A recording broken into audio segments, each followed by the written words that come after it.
আচ্ছা, আমাদের শরীরের ভেতরেই কিন্তু একটা মাস্টার সুইচ আছে, এমন একটা সুইচ যা আমাদের এনার্জি, মুড, এমনকি হার্টবিট পর্যন্ত কন্ট্রোল করে। কিন্তু মজার ব্যাপার হলো অনেকেই এর আসল ক্ষমতাটা জানেনই না। চলুন আজ আমরা সেই থাইরয়েড গ্ল্যান্ড নিয়েই একটু বিস্তারিত আলোচনা করি।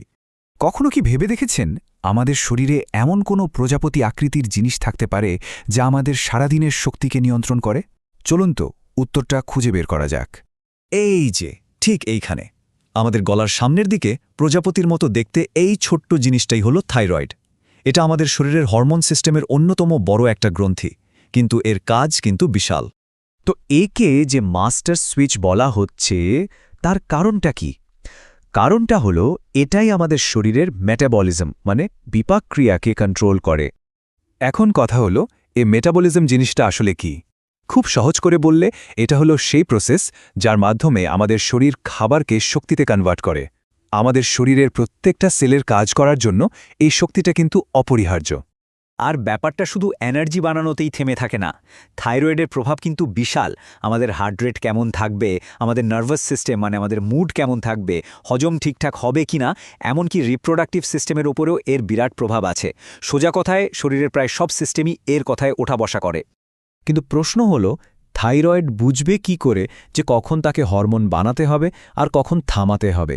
এর পিছনে কিন্তু একটা দারুণ ইন্টেলিজেন্স সিস্টেম কাজ করে, যাকে আমরা বলি এইচপিটি অ্যাক্সেস, মানে হাইপোথ্যালামাস পিটুইটারি থাইরয়েড অ্যাক্সেস। পুরো প্রসেসটা আসলে ৩টা সহজ ধাপে হয়। এক, আমাদের ব্রেনের হাইপোথ্যালামাস একটা সিগন্যাল পাঠায় যার নাম TRH। ২, এই সিগন্যালটা পেয়ে পিটুইটারি গ্ল্যান্ড TSH নামে আরেকটা হরমোন ছাড়ে। আর ফাইনালি ৩ নম্বর ধাপে এই TSH এর অর্ডার পেয়েই থাইরয়েড গ্ল্যান্ড T4 আর T3 হরমোন তৈরি করে। ভাবা যায় কি দারুণ একটা চেইন অফ কমান্ড। আর এই সিস্টেমটা যাতে বাড়াবাড়ি না করে ফেলে তার জন্য একটা ব্যবস্থা আছে। একে বলে নেগেটিভ ফিডব্যাক লুপ।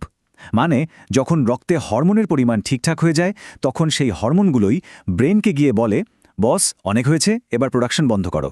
ঠিক এভাবেই আমাদের শরীরে হরমোনের ব্যালেন্সটা বজায় থাকে। কিন্তু যদি এই পারফেক্ট সিস্টেমে কোনো গণ্ডগোল হয়ে যায়, তখন কি হবে? ঠিক তখনই শুরু হয় থাইরয়েডের নানা রকম সমস্যা, যেগুলোকে আমরা বলি থাইরয়েড ডিসঅর্ডার। ভাবতে পারেন, শুধু আমেরিকাতে প্রায় ২ কোটি মানুষ কোনো না কোনো থাইরয়েড সমস্যায় ভুগছেন। সংখ্যাটা কিন্তু মোটেও ছোট না। আর এর মধ্যে আরও একটা অবাক করার মতো বিষয় আছে। পুরুষদের চেয়ে নারীদের এই সমস্যায় পড়ার সম্ভাবনা প্রায় ৫ থেকে ৮ গুণ বেশি।